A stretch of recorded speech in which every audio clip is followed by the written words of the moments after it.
Hello friends, हमारे YouTube channel में आपका स्वागत है। आज हम साइंस का 100 जीके क्वेश्चन लेकर आए हैं जो एग्ज़ाम में बार बार आते रहते हैं और आगे आने वाले एग्जामों में काफ़ी यूजफुल होने वाला है। चलिए क्वेश्चन शुरू करते हैं। शुरू करने से पहले अगर आप लोग नए हैं तो हमारे यूट्यूब चैनल को सब्सक्राइब कर लें और अपने दोस्तों में शेयर करें। तो चलिए शुरू करते हैं। पहला प्रश्न है, एनेलिडा ग्रुप में मुख्यतः कौन कौन जंतु आते हैं? तो इसका सही आंसर हो जाएगा जोंक और केचुआ। अर्थोपोडा ग्रुप में मुख्यतः कौन कौन जंतु आते हैं? तो अर्थोपोडा ग्रुप में मुख्यतः कौन कौन से जंतु आते हैं? तेलचट्टा, मच्छर, खटमल और मक्खी, ये अर्थोपोडा ग्रुप में आते हैं। अगला प्रश्न है, मोलस्का ग्रुप के अंतर्गत मुख्यतः कौन कौन से जंतु या कीट आते हैं? तो इसका आंसर हो जाएगा घोंघा और सीपी। अगला प्रश्न है, इकाइनोडर्मेटा संघ के अंतर्गत मुख्यतः कौन से जंतु आते हैं? तो इकाइनोडर्मेटा संघ के अंतर्गत मुख्यतः कौन से जंतु आते हैं? तारा मछली और ब्रिटिश स्टार। मनुष्य का पाचन क्रिया का प्रारंभ कहाँ से होता है? ये बहुत ही VVI क्वेश्चन है जो एग्जाम में बार बार आते रहते हैं। तो चलिए इसको ध्यान दीजिएगा। मनुष्य का पाचन क्रिया का प्रारंभ कहाँ से होता है? तो मनुष्य का पाचन क्रिया का प्रारंभ मुख से होता है। शिराओं द्वारा कौन सा रक्त प्रवाहित होता है? शिराओं द्वारा कौन सा रक्त प्रवाहित होता है? तो इसका आंसर हो जाएगा अशुद्ध रक्त। शिराओं द्वारा कौन सा रक्त प्रवाहित होता है? तो अशुद्ध रक्त प्रवाहित होता है शिराओं द्वारा। धमनी द्वारा कौन सा रक्त प्रवाहित होता है? धमनी द्वारा कौन सा रक्त प्रवाहित होता है? तो शुद्ध रक्त। शिराओं द्वारा अगर पूछेगा, एग्जाम में पूछे शिराएं द्वारा कौन सा रक्त प्रवाहित होता है? तो अशुद्ध रक्त। और धमनी द्वारा कौन सा रक्त प्रवाहित होता है? तो शुद्ध रक्त। याद रखिएगा आप लोग। अगला क्वेश्चन है, कौन सा विटामिन जल में घुलनशील है? कौन सा विटामिन जल में घुलनशील है? तो बी तथा सी, विटामिन बी तथा सी जल में घुलनशील है। सोडियम का कार्य।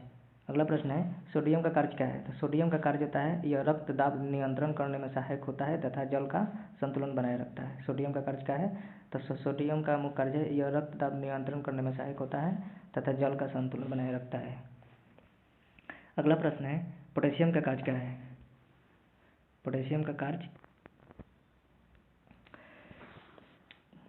पोटेशियम का कार्य क्या है? तो पोटेशियम का कार्य है यह हृदय की धड़कन एवं नाड़ी संस्थान के कार्यों को संचालित करता है। अगला प्रश्न है, ग्लूकोज बिना ऑक्सीजन की उपस्थिति में मांसपेशियों में प्रतिक्रिया कर क्या बनाता है? तो लैक्टिक अम्ल बनाता है। अगला प्रश्न है, ग्लूकोज बिना ऑक्सीजन की उपस्थिति में बैक्टीरिया या ईस्ट से प्रतिक्रिया कर क्या बनाता है? तो इथाइल एल्कोहल बनाता है। ऑक्सीजन की उपस्थिति में ग्लूकोज की प्रतिक्रिया होती है तो क्या बनता है? प्रश्न कर रहा है, ऑक्सीजन की उपस्थिति में ग्लूकोज की प्रतिक्रिया होती है तो क्या बनता है? तो कार्बन डाइऑक्साइड और जल का निर्माण होता है। अगला प्रश्न है, एनेलिडा में उत्सर्जन उसके किस उत्सर्जी अंग द्वारा होता है? तो नेफ्रेडिया द्वारा होता है। नेफ्रेडिया द्वारा होता है। यह मोस्ट इम्पोर्टेंट क्वेश्चन है। ये मूत्र का pH मान क्या होता है? तो मूत्र का pH मान याद रखिएगा 6 होता है। मूत्र का pH मान कितना होता है? तो 6 होता है। बहिःस्रावी एवं अंतःस्रावी दोनों प्रकार किस ग्रंथि में होती है? तो अग्नाशय ग्रंथि में होती है। पीयूष ग्रंथि या पिट्यूटरी ग्रंथि को किस अन्य नाम से जाना जाता है? पीयूष ग्रंथि या पिट्यूटरी ग्रंथि को किस अन्य नाम से जाना जाता है? तो इसे मास्टर ग्रंथि के नाम से भी जाना जाता है। स्प्रिंग को अपनी समान लंबाई पर वापस लौटने के लिए लगने वाला बल कहलाता है प्रत्यानयन बल कहलाता है। पौधे के लिए सबसे अच्छा उर्वरक कौन होता है? पौधे के लिए सबसे अच्छा उर्वरक कौन होता है? तो कंपोस्ट होता है। पेट्रोलियम किस प्रकार की चट्टानों में पाया जाता है? तो पेट्रोलियम याद रखिएगा, पेट्रोलियम अवसादी चट्टानों में पाए जाते हैं। गुब्बारे को उड़ाने के लिए काम में लाई जाने वाली गैस कौन है? तो हीलियम गैस है। गुब्बारे को उड़ाने के लिए काम में लाई जाने वाली गैस कौन सी है? तो हीलियम गैस है। ये राइट आंसर होगा, हीलियम गैस होगा। DDT का उपयोग किस रूप में किया जाता है? DDT का उपयोग किस रूप में किया जाता है? तो कीटनाशी के रूप में किया जाता है। इथेनॉल के अत्यधिक सेवन से कौन सा अंग प्रभावित होता है? इथेनॉल के अत्यधिक सेवन से कौन सा अंग प्रभावित होता है? तो याद रखिएगा, लीवर अंग जो है प्रभावित होता है। सभी अम्लों में अनिवार्य रूप से पाया जाने वाला पदार्थ क्या है? सभी अम्लों में अनिवार्य रूप से पाया जाने वाला पदार्थ क्या है? तो हाइड्रोजन है, हाइड्रोजन, याद रखिएगा, हाइड्रोजन है। आग लगने तथा फैलने की सबसे कम संभावना किस वस्त्र में होती है, यानी किस कपड़ा में आग लगने की संभावना सबसे कम होती है, तो याद रखिएगा सूती वस्त्र में। सूती वस्त्र में जो है आग लगने की संभावना सबसे कम होती है। लोहा का सबसे महत्वपूर्ण स्रोत कौन सा है? लोहा का स्रोत सबसे महत्वपूर्ण कौन सा है? तो हरी सब्जियाँ में, हरी सब्जियाँ में जो होता है सबसे ज़्यादा आयरन पाया जाता है, याद रखिएगा, ठीक है। और गैसोलीन को किसके साथ मिश्रण करके, गैसोलीन क्वेश्चन में कर रहा है, गैसोलीन को किसके साथ मिश्रण करके गैसोहॉल बनाया जाता है? तो इथाइल एल्कोहल को मिलाकर गैसोहॉल बनाया जाता है, इथाइल एल्कोहल। तात्कालिक ऊर्जा के लिए धावकों को कौन सा पदार्थ दिया जाता है? तो ये बहुत ही इंपॉर्टेंट क्वेश्चन है, VVI क्वेश्चन है ये। ग्लूकोज, क्या दिया जाता है? ग्लूकोज दिया जाता है। ग्लूकोज जो है वो तात्कालिक ऊर्जा प्रदान करता है।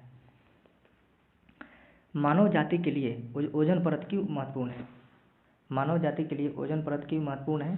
तो ये पराबैंगनी किरणों को रोकने के लिए एवं रक्षा और आवरण बनाती है। अंतजार यानी टाइफाइड के लिए सामान्यतः उपयोग की जाने वाली औषधि कौन सी है? तो क्लोरोमाइसिन है। गैस की लौ की सबसे गर्म हिस्से को क्या कहते हैं? गैस की लौ की सबसे गर्म हिस्से को क्या कहते हैं? तो ज्योतिहीन क्षेत्र कहते हैं।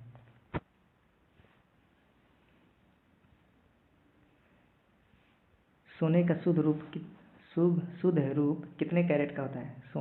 सोने का शुद्ध रूप कितने कैरेट का होता है? याद रखिएगा 24 कैरेट का होता है। सिनेबार किसका अयस्क है? ये बहुत ही VVI क्वेश्चन है, इंपॉर्टेंट क्वेश्चन है जो एग्जाम में बार बार आते रहते हैं।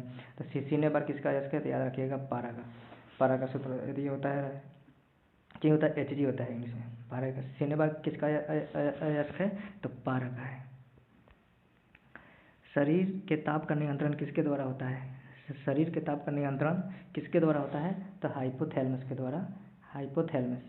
प्रश्न कर रहा है शरीर में ताप का नियंत्रण किसके द्वारा होता है? तो हाइपोथैलेमस के द्वारा होता है। लाल अस्थिमज्जा में किसका निर्माण होता है? लाल अस्थिमज्जा में किसका निर्माण होता है? तो लाल रक्त कणिका का निर्माण होता है। कशेरुक दंड में कितनी हड्डियाँ होती है? कशेरुक दंड में कितनी हड्डियाँ होती है? तो 33 हड्डियाँ होती है। ये एग्जाम में बार बार आता रहता है ये क्वेश्चन। BCG का पूरा नाम क्या है? BCG का पूरा नाम क्या है? तो याद रखिएगा बैसिलस कैलमेट गिवरिन होता है फुल फॉर्म। एथलीट फुट नामक रोग किससे होती है? एथलीट फुट नामक रोग किससे होती है? तो कॉक द्वारा होती है। दामा यानी अस्थमा नामक रोग किससे होता है? तो कॉक से होता है।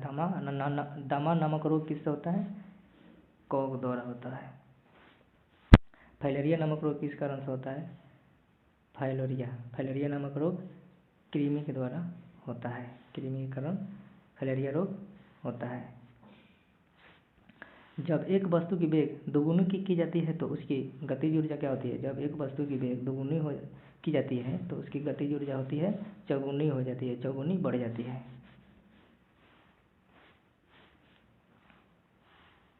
सूत्रकणिका को अन्य नाम से भी जाना जाता है, माइटोकॉन्ड्रिया के नाम से जाना जाता है। बट वृक्ष पादपों के किस वर्ग में आता है? बट वृक्ष पादपों के किस वर्ग में आता है? तो आवृतबीजी होगा आंसर। बट वृक्ष पादपों के किस वर्ग में आता है? तो आवृतबीज वर्ग में आता है। फ्लेम ऑफ द फॉरेस्ट यानी वन की ज्वाला का अर्थ क्या है? तो ऐसे पेड़ों से भरा वन जो पतझड़ में फूलते हैं और लाल फूल बिखेरते हैं। पेनिसिलिन किससे बनाया जाता है? तो पेनिसिलिन कॉक से बनाया जाता है। लाइकेन को 2 जीवधारियों का सहचर समझा जाता है। वो 2 जीव कौन से हैं? तो शैवाल और कवक है। आमतौर पर संश्लेषित वृद्धि माध्यम और बेकरी में काम में लाया जाने वाला एगार किससे प्राप्त होता है? तो शैवाल से प्राप्त होता है। लौंग किससे प्राप्त होती है? लौंग किससे प्राप्त होती है? लौंग किससे प्राप्त होती है? तो ये पुष्पकली से प्राप्त होती है। लौंग किससे प्राप्त होती है? तो पुष्पकली से प्राप्त होती है। सभी जीवधारियों में पाया जाने वाला कौन सा यौगिक है जिसमें भरपूर मात्रा में फास्फोरस पाया जाता है? तो न्यूक्लिक अम्ल है। भारत में केंद्रीय धान अनुसंधान केंद्र कहाँ है? तो कटक उड़ीसा में है। भारत में केंद्रीय धान अनुसंधान केंद्र कहाँ है? तो कटक उड़ीसा में है। किस वैज्ञानिकों को प्रकाश संश्लेषण प्रकाश करने के लिए नोबेल पुरस्कार मिला है? किस वैज्ञानिकों को प्रकाश संश्लेषण प्रकाश करने के लिए नोबेल पुरस्कार मिला है? तो मेल्विन कैल्विन को मिला है। किस पदार्थ के संचयन से मांसपेशी में थकावट पैदा होती है? तो लैक्टिक अम्ल। किस पदार्थ के संचयन से मांसपेशियों में थकावट पैदा होती है? तो लैक्टिक अम्ल से होती है। किस रुधिर कोशिकाओं की मदद से रोगों के प्रति प्रतिरोध पैदा होता है? तो लसीकाणु यानी लिम्फोसाइट। मनुष्य में लाल रुधिर कोशिकाओं के जीवन की अवधि कितनी होती है? तो 120 दिन होती है। सीधा रक्त को ऑक्सीजन के लिए फेफड़ा तक किसके द्वारा ले जाया जाता है? तो फुफ्फुस धमनी द्वारा ले जाया जाता है। कृत्रिम गुर्दा किस सिद्धांत पर कार्य करता है? कृत्रिम गुर्दा किस सिद्धांत पर कार्य करता है? तो अपवहन यानी डायलिसिस सिद्धांत पर कार्य करता है। एक व्यक्ति की आंखों का रंग काला, नीला या भूरा उस वर्ण पिगमेंट पर आश्रित है तो किन में पाया जाता है? तो ये परितारिका यानी आइरिस में पाया जाता है। जब आंख में धूल चली जाती है तो कौन सा हिस्सा सूजकर गुलाबी हो जाता है? तो ये नेत्र श्लेष्मा यानी कंजक्टिवा। जब आंख में धूल चली जाती है तो कौन सा हिस्सा सूजकर गुलाबी हो जाता है? तो कंजक्टिवा जो होता है सूजकर गुलाबी हो जाता है। बच्चों से दूध पीते समय स्तनों में दूध का निष्कासन किसकी मदद से होता है? तो इसका राइट आंसर हो जाएगा ऑक्सीटोसिन से। निषेचन सामान्यतः कहाँ होता है? निषेचन सामान्यतः कहाँ होता है? तो डिम्बाशयनी नली में होता है यानी फलोपियन ट्यूब में होता है। कृत्रिम बीज सेचन से उद्देश्य से वृषण बीज को किसमें संचित किया जाता है? तो द्रव नाइट्रोजन में संचित किया जाता है। किस पादप का पुष्प सबसे बड़ा होता है? तो रेफलेशिया का पुष्प सबसे बड़ा होता है। असत्य फल मुख्य रूप से कौन से है? असत्य फल मुख्य रूप से कौन सा है? तो नारियल, कटहल और सेब जो है असत्य फल है। किसी वृक्ष की आयु कैसे पता चलती है? तो वलय को गिनकर। जल संवर्धन यानी हाइड्रोपोनिक्स क्या है? तो बिना मिट्टी के पादप उगाना हाइड्रोपोनिक्स है। किस वैज्ञानिक को आनुवंशिकी का पिता कहा जाता है? किस वैज्ञानिक को आनुवंशिकी का पिता कहा जाता है? ग्रेगर मेंडल को। किसी बच्चे का लिंग निर्धारण किससे होता है? तो पिता के गुणसूत्र से होता है। मनुष्यों में गुणसूत्र की संख्या कितनी होती है? तो 46 होती है यानी 23 जोड़ा होता है। 23 जोड़ा होता है। 23 जोड़ा यानी 46 होता है। जो लोग मक्का को मुख्य अनाज की तरह आहार में लेते हैं उनमें किस विटामिन की कमी की संभावना रहती है? तो विटामिन बी की कमी की संभावना रहती है। किसी सदिश राशि का परिमाण कभी भी नहीं हो सकता क्या? ऋणात्मक कभी नहीं हो सकता है। ऋणात्मक नहीं हो सकता है। अगला प्रश्न है, कपास रेशा किससे प्राप्त होता है? कपास रेशा किससे प्राप्त होता है? तो बीज से प्राप्त होता है। ताजे निकले मूत्र में कोई खास गंध नहीं आती है लेकिन कुछ समय बाद उसमें अमोनिया जैसी तेज गंध आने लगती है। क्यों आने लगती है? क्योंकि जीवाणुओं द्वारा यूरिया अमोनिया में बदल जाता है। किसी मछली में सल्क नहीं होते हैं। किस मछली में सल्क नहीं होते हैं? तो कैटफिश मछली में सल्क नहीं होते हैं। ज़्यादातर मछलियाँ जल में क्यों नहीं डूबती? कि वातासव के कारण मछलियाँ जल में नहीं डूबती। अगला प्रश्न है, सर्वप्रथम विषाणु को शुद्ध क्रिस्टलीय रूप में किस वैज्ञानिक ने अलग किया? सर्वप्रथम विषाणु को शुद्ध क्रिस्टलीय रूप में किस वैज्ञानिक ने अलग किया? तो WM स्टेनले ने। ग्रेगर में मेंटल ने किस पौधे पर शोध कर आनुवंशिक सिद्धांत का प्रतिपादन किया? तो मटर के पौधे पर। लिटमस किससे मिलता है? तो लाइकेन से मिलता है। अगला प्रश्न है, मलेरिया के उपचार की दवा किस स्रोत से प्राप्त किया जाता है? तो सिनकोना के वृक्ष से प्राप्त किया जाता है। अफीम जो एक पादप उत्पाद है, ये किससे प्राप्त होता है? तो सूखे लेकेटस से प्राप्त होता है। अगला प्रश्न है, वाणिज्यिक काग किसके छाल से प्राप्त होता है? तो ओक यानी ब्लूथ के छाल से प्राप्त होता है। पश्मीना ऊन बकरी के किस नस्ल से प्राप्त होती है? तो चंगथांगी से प्राप्त होती है। मवेशियों में बांझपन किस रोग के कारण होता है?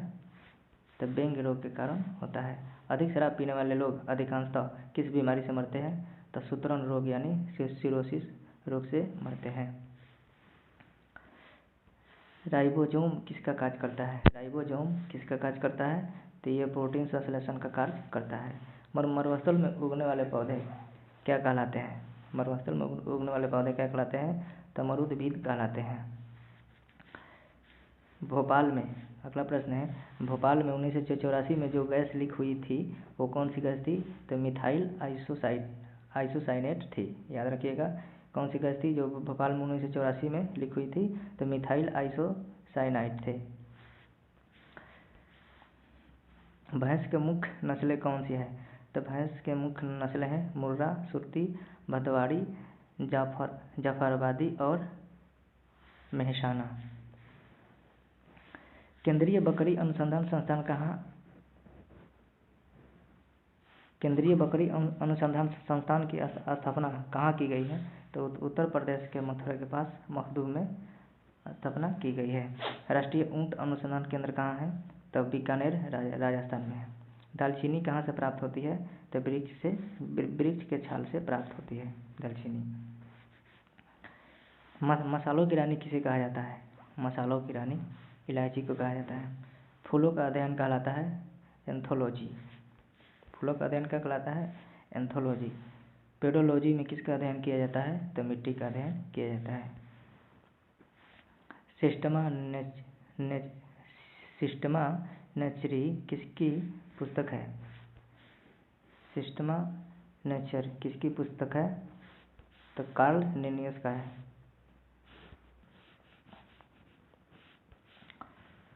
दूध से दही के रूप में जमने का कारण क्या है?